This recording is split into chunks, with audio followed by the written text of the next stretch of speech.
Olá meninos, tudo bem? Agora a gente continua nosso curso falando de gases, vamos falar de transformações gasosas. Veja, para começar, o que é uma transformação gasosa? Uma transformação gasosa, ela vai ocorrer quando? Quando um fator externo, uma influência externa, provoca alteração em pelo menos duas das três variáveis de estado. Lembra que as nossas variáveis de estado são pressão, volume e temperatura?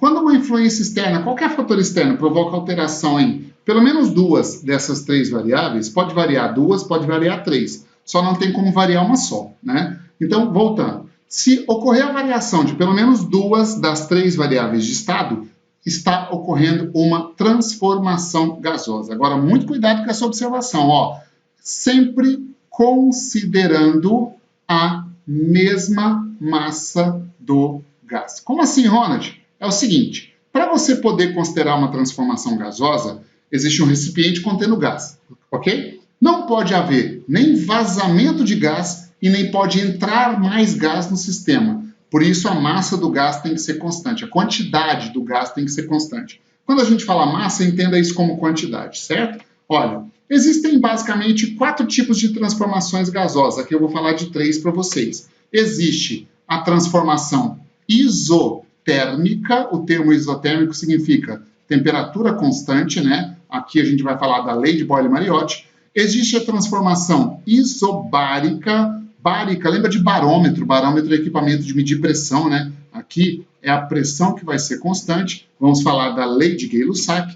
E existe a transformação isocórica, isométrica ou isovolumétrica. Na transformação isovolumétrica, é o volume que fica constante. A gente vai falar então da lei de Charles, ok? Então, começando, falando da primeira transformação gasosa, a transformação isotérmica, lei de Boyle-Mariotti. Olha só, sob temperatura constante, então aqui, ó, temperatura é constante, isso já significa que nós estamos falando de uma transformação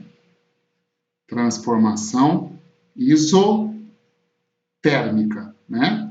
Beleza. Então, de novo, sob temperatura constante, ou seja, transformação isotérmica, o volume ocupado por determinada massa gasosa é inversamente proporcional à sua pressão. Presta atenção, informação importantíssima. Volume e pressão são inversamente proporcionais. O que significa ser inversamente proporcional? Quando um aumenta, o outro automaticamente diminui. Vamos lá, então? Olha só. Eu tenho aqui um recipiente contendo uma certa massa gasosa. O gás é essa amostra bege, meio amarelinha que você está vendo aqui. Esse recipiente tem um êmbolo móvel. E em cima desse êmbolo móvel eu tenho um cubinho vermelho que é um peso, né? E esse peso está empurrando o êmbolo para baixo. Quando ele empurra o êmbolo para baixo, a tendência é o êmbolo descer. Como o gás responde a isso empurrando o êmbolo para cima, quando o êmbolo ficar estável, a pressão exercida por esse êmbolo, que aqui ó, eu estou chamando de P0, tá? Vai ser equivalente à pressão exercida pelo gás. Então, sempre o cubinho ou o peso que você coloca em cima do êmbolo representa a pressão exercida pelo gás. Então, olha só, nesse caso, a minha amostra gasosa tem uma pressão P0 e ocupa um certo volume que eu vou chamar aqui de V0, certo? E esse gás está a uma temperatura que eu vou colocar aqui dentro, ó, temperatura T, certo?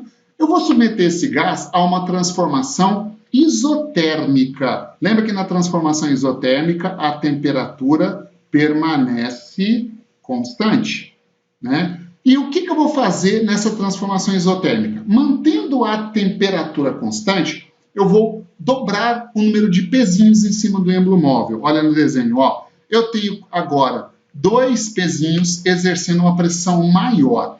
Mantendo-se a temperatura T constante, se você coloca 2 pesos, a tendência é que esses 2 pesos empurrem o êmbolo mais para baixo, e ao empurrar o êmbolo mais para baixo, com a maior pressão, o volume diminuiu. Olha na tela, o volume agora diminuiu para esse valor, que eu vou chamar de V1, porque a pressão exercida agora eu vou chamar de P1, certo? Então, olha aqui, ó, nós temos o gás, a mesma amostra gasosa. Veja que durante a transformação gasosa não houve vazamento de gás e não entrou mais gás no sistema. A massa permaneceu constante. Isso é importante você observar. Nesse caso, olha o que está acontecendo. Então, aqui nós temos uma transformação isotérmica. Né? Na transformação isotérmica, do primeiro estado para o segundo estado, ou seja, do início para o final, o que aconteceu com a pressão? A pressão dobrou, certo? De um cubinho, de um pezinho, eu coloquei 2. E o que aconteceu com o volume? Ele caiu pela metade. V1 aqui, na verdade, é metade do volume inicial. Quando duas grandezas são inversamente proporcionais, sabe o que significa isso? Que o produto delas é constante. Portanto, na transformação isotérmica, o produto P vezes V é constante. Olha só, é constante. Então, eu posso dizer o seguinte, que pressão vezes volume no início tem o mesmo valor de pressão vezes volume no final. Até porque, veja, nós acabamos de ver que quando do primeiro estado para o segundo estado, eu dobrei o número de pezinhos, ou seja, eu aumentei a pressão sobre o gás. Aumentando a pressão, o volume caiu pela metade. Então, aumentou a pressão, diminuiu o volume, por isso que eles são inversamente proporcionais. Como eles são inversamente proporcionais, o produto P vezes V sempre dá o mesmo valor. Logo, eu posso falar o seguinte, que a pressão no estado inicial vezes o volume no estado inicial é igual à pressão no estado final vezes o volume no estado final. P vezes V é constante, ou P0V0 igual a P1V1. Isso é lei de Boyle-Mariotti. Isso é uma transformação isotérmica, certo?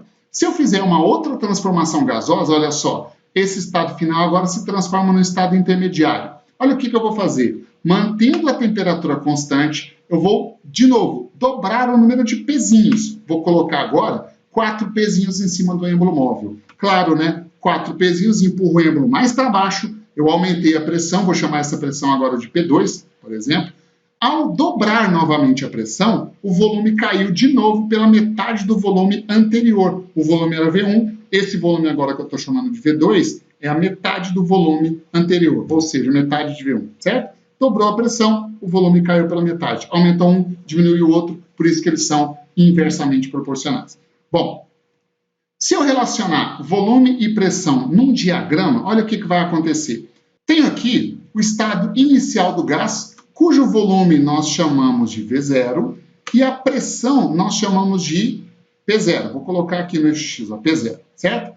Já o estado intermediário, o que aconteceu? Eu dobrei a pressão, ou seja, esse é o gás no estado intermediário. Eu dobrei a pressão, agora a pressão passou a ser 2P0, né? E o volume passou a ser metade do inicial, ou seja, V1 é igual a V0 sobre 2. Né? Aqui eu tenho a terceira situação do gás, o terceiro estado do gás. Eu dobrei a pressão de novo. De 2P0, ela passou para 4P0.